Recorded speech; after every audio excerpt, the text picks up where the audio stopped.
Hello guys, gals, and anything in between. Welcome back to Lethal Ethan07. I said I'd get back to making Battle Cats videos, and so, here we are. In this video, I'm going to be talking about some of my favorite enemies in Battle Cats. These aren't in any particular order, it's just enemies that I really like. Like I say in just about every single one of these videos that I make, this is just my opinion, so take it with a grain of salt. If you ask someone what their favorite Battle Cats enemies are, you're always going to get a different answer, and that's what I love about this topic. There's only a couple of enemies that everyone will collectively agree is good or bad. With that in mind, I guess you can say that Battle Cats enemies are diverse and interesting in their own right. Oh yeah, something to note before this video starts. Some of my sentences may not make a lot of sense and I may be rambling in some parts. That is because this video is completely unscripted. That is because I wanted to give this video a more heartfelt and genuine feeling when I'm talking about something that I love. Well, don't get me wrong, Battle Cats isn't my favorite game, but it is a game that I do really like, so I wanted to make this video special. I've been mainly talking about negative stuff regarding Battle Cats, so why not do something positive for once? So today, I'm going to be talking about 7 of my favorite enemies in Battle Cats. Here we go! The first enemy we are going to be talking about today is Teacher Bear. I really don't know what it is about Teacher Bear that I love so much. Is it his goofy design, the way he attacks, his role in general? Well, either way, I love Teacher Bear, and he's always been one of my favorite enemies in Battle Cats. Teacher Bear is an early game enemy that has a large reach and huge damage. The only drawback is his very slow attack rate. With Teacher Bear, you need to focus on getting rushers to him as fast as you can before he attacks again, to chip away at his health, until you eventually kill him. But here's the thing, Teacher Bear is usually accompanied by a large tank that will protect him from rushers, meaning you might have to rely on snipers if you have any. The thing that I like about Teacher Bear is that, for early game, he is a challenge to fight, but at the same time, he isn't annoying or frustrating to deal with. Teacher Bear is just the right amount of difficult that a Battle Cats enemy should strive for, and I absolutely love that. So, in summary, I love Teacher Bear. Whether it's because of my bias towards bear enemies in general, or just because he's the right amount of difficult, Teacher Bear is an enemy that, despite not being used much late game, is an enemy that I won't be forgetting anytime soon. The next enemy I'm bringing up is none other than Big Sal. Big Sal is an enemy that I find is an absolute joy to fight, no matter what level he's in. It's like a rush to stop him before he gets to your base, and I absolutely love that concept. Big Sal is an enemy that utilizes the zombie's burrow ability quite efficiently, and constantly digs underground until he eventually makes it to your base, where he will then attack. His attack damage is so freakishly huge that no matter how high your base's health is, he will always one-shot it, no matter what. You have to time your attacks right to kill him before he makes it to your base, and I absolutely love that. Or you can lure him straight to your base and just cheese him by freezing him over and over again, or just knocking him back. But I digress. I think it's much more fun to try to kill him before he makes it to your base. I know that Miss Haka has this exact same gimmick. However, in my opinion, I find Miss Haka very, very annoying to deal with. Due to her freakish amount of knockbacks and annoying attack rate, Miss Haka is an enemy that I do not like, despite her basically just being an easier version of Big Sal. Kinda ironic that I like the harder version more than the original. Oh well. I like it when Big Sal opens his mouth and it's just so stressful that you need to knock him back or you need to kill him before he bites down. I just love seeing that in Battle Cats. It's one of the most nerve-wracking moments in the entire game. Unless you have Mighty Bomber, of course. Because in that case, bombs away! And with that, that concludes my thoughts on Big Sal. All in all, a very fun but challenging enemy to fight, and hands down my favorite zombie in all of Battle Cats. The third enemy I'm going to be bringing up is Raynard.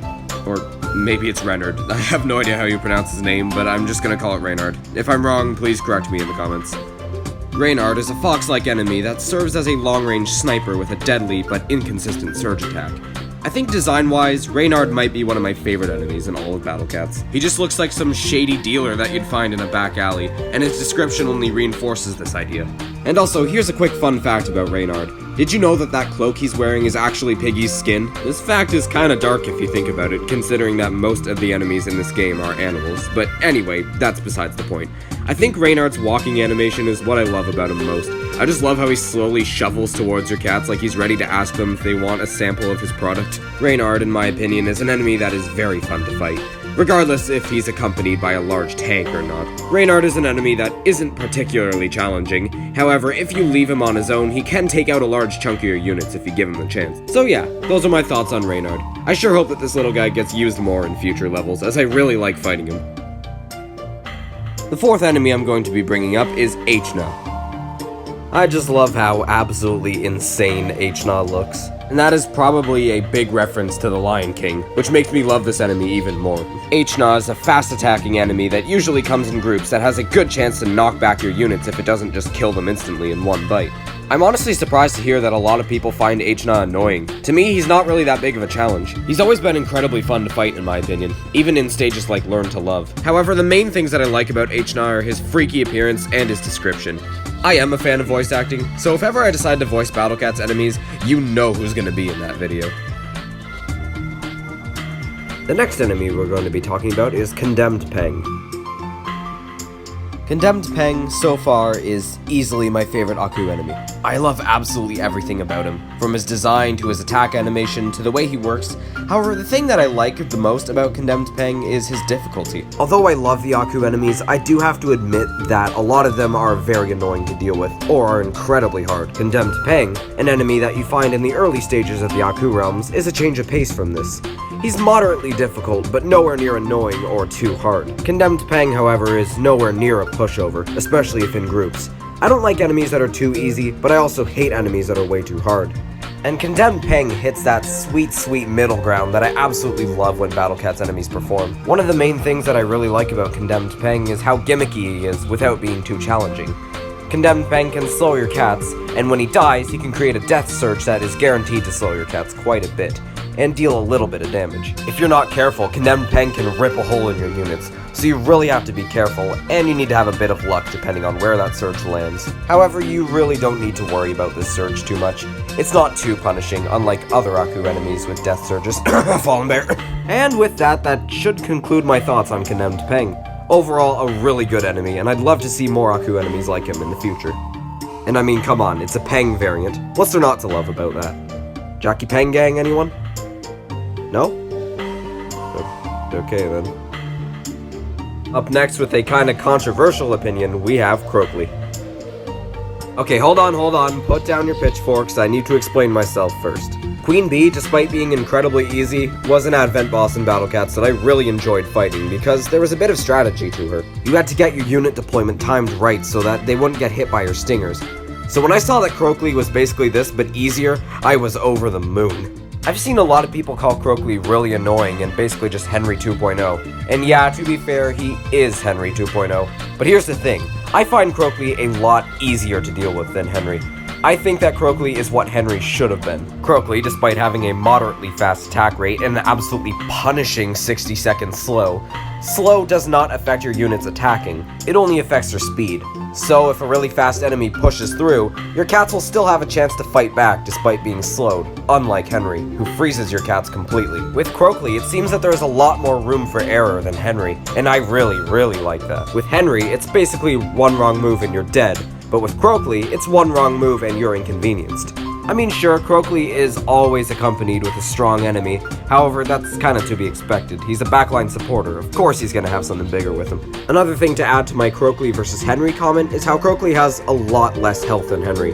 Sure, Croakley himself is still durable, however, you have a much better shot at beating him than you do Henry. Croakley does have a lot more range, however, this is complemented by an incredibly large blind spot. So, sounds like a pretty balanced enemy, right? Well, here's the funny part. He's introduced after Henry, an enemy that basically has the exact same role as him, but is a lot harder and a lot less fair. It kinda seems like Ponos realized their mistake with Henry and wanted to take one more shot instead of just nerfing him. And Croakley was their attempt at that. A very successful attempt, in my opinion. Gameplay's not the only thing I love about Croakley, though. It's his design, too. I mean, just look at him. He's so cute. He's so squishy. He just looks so freaking goofy, and considering that most late-game enemies in Battle Cats are either really ugly or horrific, Croakley's a nice change of pace of that. I love his walking animation, too, how he just hobbles forward like some big slimy beach ball. Oh, sorry. Big mucus-coated beach ball. And now, the last enemy I'm going to be talking about is the Galactic Overseer. I'm just gonna call him that because I'm still not exactly sure how to pronounce Nyandam or Nyandam. I've always loved all the Nyandam or Nyandam variants, but however, the Galactic Overseer is definitely my favorite of them all. I find him to be the most challenging, and also the most fun to fight. Just like his red and black counterparts, the Galactic Overseer has a very slow attack rate. However, each hit deals absolutely devastating damage, so you need to get your rushers in there to deal as much damage to him as possible in between attacks. With each hit, the Galactic Overseer has a chance to freeze your cats. However, this doesn't really matter since most will probably get one-shotted by his attack. I really like the little antenna on the Galactic Overseer's head, as well as the ET finger he has. I think that the Galactic Overseer has one of my favorite descriptions of any Battle Cats enemy. I think it went something like he has the power to redirect all your emails and texts to a random number, so you'll never know why your friends forgot about you, and honestly, that is pretty funny, but also terrifying if you think about it. Descriptions have always been one of my favorite parts about the enemy dictionary in Battle Cats, and the Galactic Overseer has easily one of my favorites of the whole game. Even though I do agree that the black counterpart has probably the most menacing design, the Galactic Overseer has the best design. From the mask and the antennas on the little demon guys as well as on himself to the ET finger, I think that the Galactic Overseer has a very nice design. And also his blue skin does match well with the area you fight him in for the first time, so that's a big plus for me. So overall a very underutilized enemy, but one that I really like and I think is the perfect callback to the boss fight with his red counterpart back in Chapter 2 of the original game. And God, that was a mouthful. But with that, that should bring the conclusion of this video. I really hope you got as much of a kick out of this video as I did making it. Thanks for sticking around this long. I do plan to talk about my favorite bosses in Battle Cats next. And let's be honest, I think we both know who's going to be in that video. So yeah, that should be it. Have a great rest of your day, everyone.